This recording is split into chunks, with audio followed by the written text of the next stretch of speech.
안녕하세요. 오늘도 서연살롱을 찾아주셔서 감사합니다. 여러분들은 남들보다 못한 가족이 있다고 생각하시나요? 저는 이번 일을 겪기 전까지는 아무리 못한 사이라도 가족만큼은 믿어야 한다고 생각했어요. 그만큼 가까운 사이는 없다고 생각하며 살아왔는데 동생 부부는 그렇지 않았나 봅니다. 어린 시절 아버지는 운영하시던 식당이 어려워지면서 허구한 날 도박과 술에 의존하셨어요. 그런 모습이 심해지면서 저는 고운 엄마가 더 안타까워졌어요.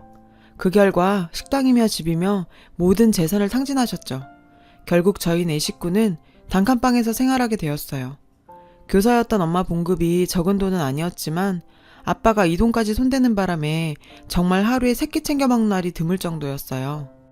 엄마는 저희 남매를 아빠 없는 아이들로 만들고 싶지 않으셔서 조금만 참고 기다려보자고 하셨지만 아빠는 도박으로 돈을 잃은 날이면 술에 취해 들어오셨어요. 그리고 난동을 피우시며 어머니에게 폭행까지 가하셨죠. 저희는 너무 어렸기에 그 상황을 그냥 지켜볼 수밖에 없었어요. 도저히 개선되지 않는 아버지의 행동에 엄마는 결국 이혼하셨고 저희 남매는 엄마와 함께 살게 되었습니다.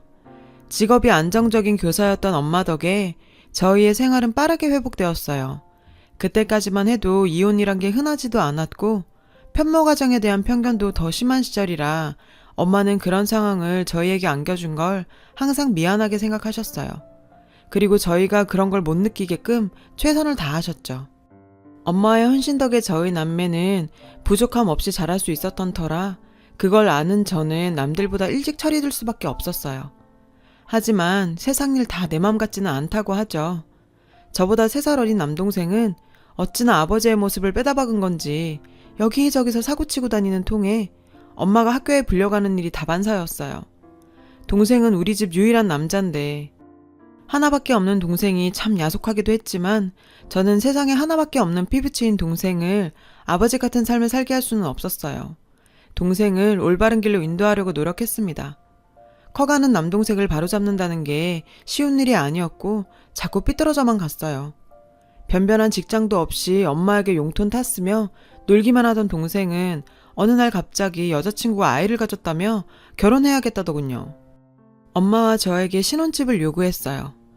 참 그런 뻔뻔한 모습에 동생이 미웠지만 엄마는 그래도 아들이 아이를 가졌다는 말에 아빠가 되면 사람이 변하지 않겠냐고 생각하셨죠.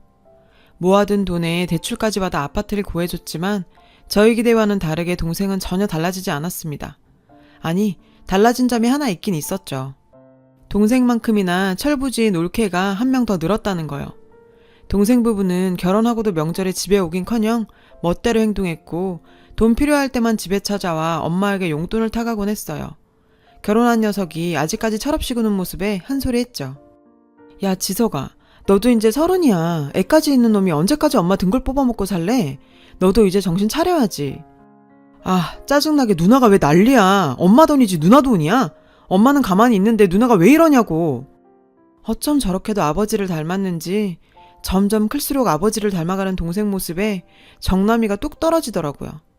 엄마는 세상 천지에 둘밖에 없는 남매가 싸우는 모습에 맘 아파하셨어요.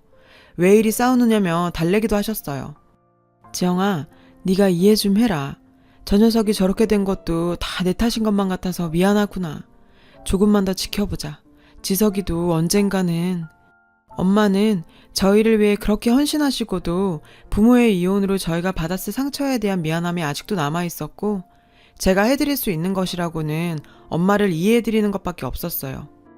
저는 어린 시절 아버지에 대한 트라우마가 있어서 그런지 결혼에 대한 막연한 두려움이 있었어요. 그러다 보니 시간이 흐르고 자연스럽게 35살이 되도록 결혼도 하지 않고 있었죠. 엄마와 함께 살고 있었는데 평생 결혼하지 않고 살 거라고 생각했던 저에게도 사랑이 찾아오긴 하더라고요. 스스로 비혼주의라 위안 삼으며 살고 있었던 어느 날 그를 만나게 되었어요. 친구가 남편의 아는 동생이라며 그를 소개해 주더라고요. 저보다 2살 어렸던 그는 친구의 말대로 착한 남자의 끝판왕이었어요. 모든 행동에 배려가 넘쳤고 제가 부담스럽지 않게 대해줬어요. 나이는 어렸지만 저보다 훨씬 정신적으로 성숙한 남자였어요. 이런 남자라면 결혼이란 것도 해보고 싶다는 생각을 처음 하게 되었죠. 그와의 만남은 항상 즐거웠지만 만남이 깊어질수록 제 고민도 깊어져만 갔어요. 결혼하게 된다면 건설사에 다니고 있던 그의 직업 특성상 2, 3년마다 현장을 옮겨야 해서 이사를 다녀야만 했고 엄마를 홀로 둘 수밖에 없는 상황이었어요. 엄마가 얼마나 외로움을 많이 타는지 잘 아는 저는 선뜻 그와의 결혼을 선택하지 못하고 있었어요. 그러다 동생으로부터 뜻밖의 전화를 받게 되었죠. 동생은 지금부터 엄마를 본인이 모시는 게 어떻겠냐는 제안을 했는데, 누나, 결혼하면 내가 엄마 모실게. 엄마 혼자 살게 둘 순 없잖아. 엄마 안 그래도 외로움 많이 타는데. 참, 세상엔 놀랄 일이었어요. 엄마 말대로 드디어 동생이 철든 건가요? 마냥 철부지로만 보이던 동생이 제가 결혼하게 될지도 모른다는 소식에 선뜻 본인이 엄마를 모시겠다며 나서더라고요.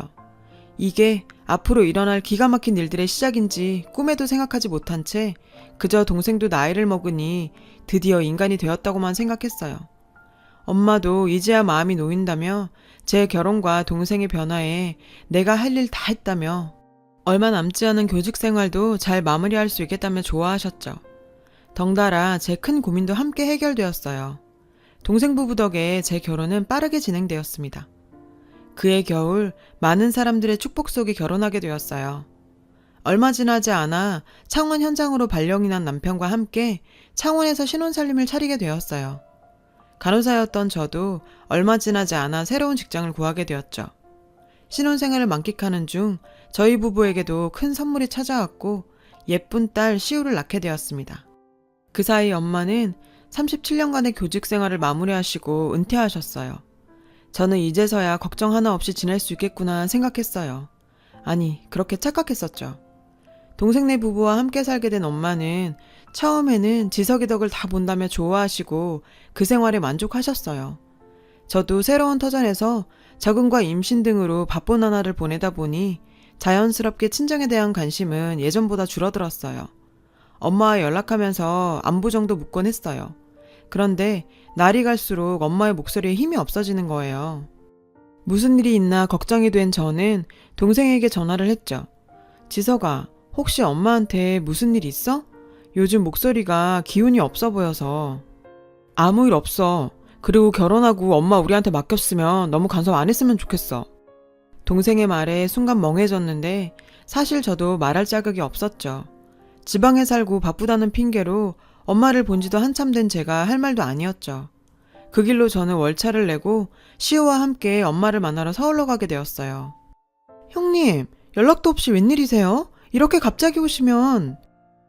미안해요, 이렇게. 내가 엄마 목소리가 너무 안 좋아서 걱정이 돼서 다음부터는 꼭 연락하고 올게. 급하게 올라오다 보니 간다는 연락하는 것조차 깜빡했어요. 갑자기 등장한 저의 올케는 당황한 듯 했어요. 밖에서 들리는 소리에 엄마는 거실로 나오셨는데 아무리 일하던 사람이 은퇴하면 확 늙는다지만 못 본 몇 개월 사이에 엄마는 염색도 안 하시는지 머리는 희끗희끗. 불과 얼마 전까지 교단에 서신 분의 모습이라고 생각하기 어려울 정도로 나이가 들어 보이는 모습에 정말 쏟아져 나오는 눈물을 참아냈는데 저는 이때까지만 해도 흔히 은퇴 후 겪는 무력감에서 오는 노화 정도라고 생각했었어요. 오랜만에 만난 엄마는 뭔가 기가 죽어 보이는 모습이었는데 엄마와 이야기하는 내내 올케는 옆에서 어슬렁대면서 저와 엄마를 감시하는 듯한 기분이 들었어요. 그리고 처음 왔을 때부터 신경이 쓰이던 게 하나 있었는데 거실에 놓여있던 명품 핸드백에서 휴대폰을 꺼내던 올케의 모습이었어요.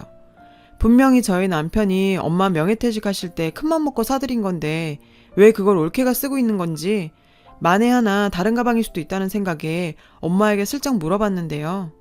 엄마, 혹시 저번에 사준 핸드백 잘 쓰고 있어? 박서방이 사준 그거 어딨어?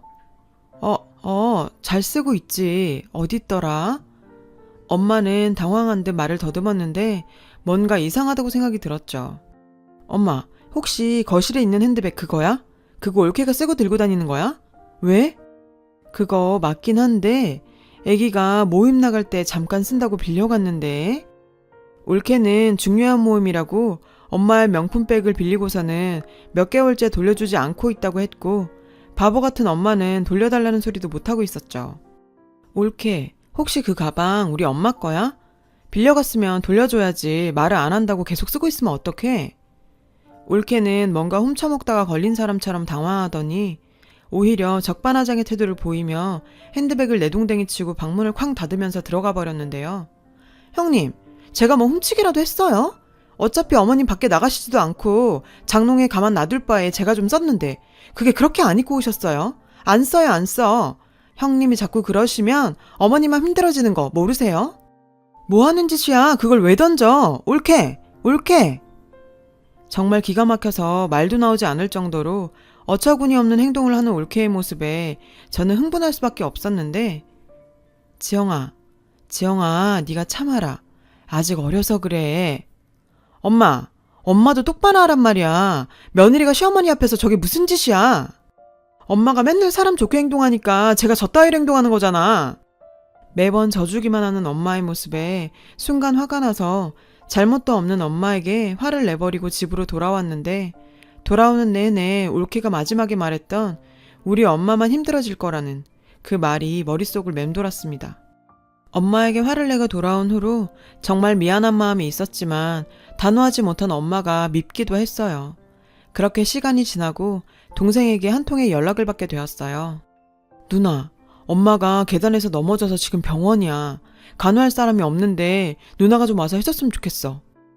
엄마가 입원했다는 얘기를 듣고는 정말 하늘이 노래지는 기분이었죠. 병원에 도착해서 누워있는 엄마를 보자 참았던 눈물이 쏟아져 남편을 붙잡고 한참을 울었어요.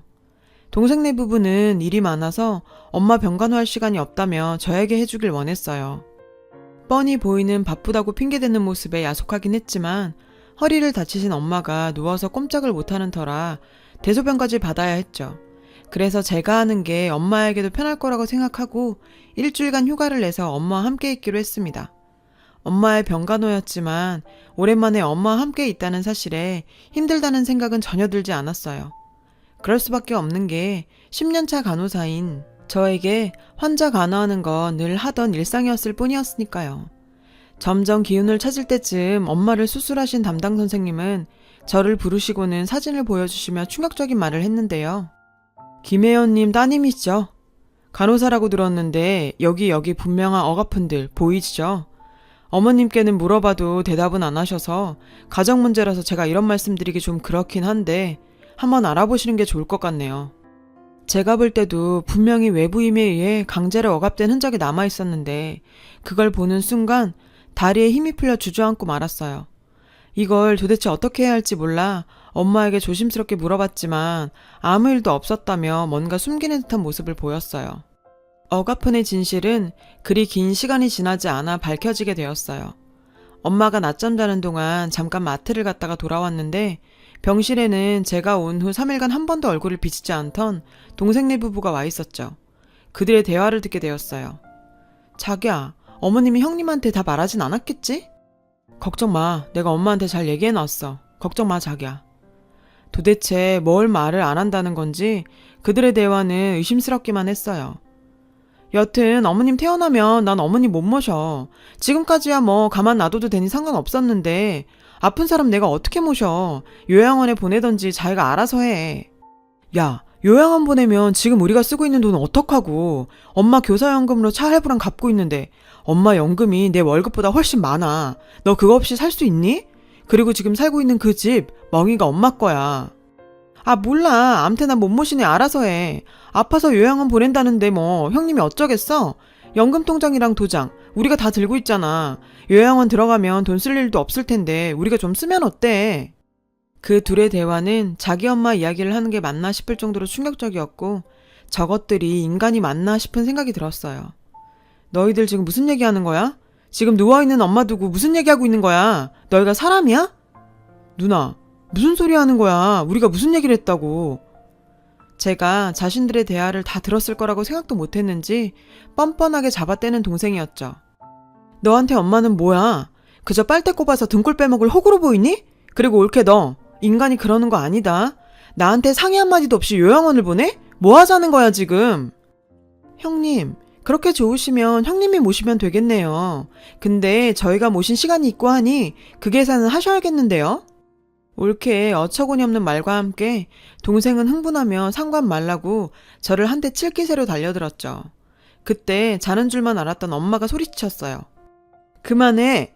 지석이 너 정말 너무하는구나. 내가 너한테 어떻게 대했는데 날 이따위로밖에 취급 안 하는 거니? 그리고 며느라기, 너는 할 말 있지 않니? 네가 밀었잖아. 네 아들 지훈이 나랑 놀다 넘어져서 운다고. 똑같이 당해보라면 네가 날 이리저리 흔들어서 넘어뜨렸잖아. 나 하나 참으면 되겠지 하면서 넘어갔는데 이거 원.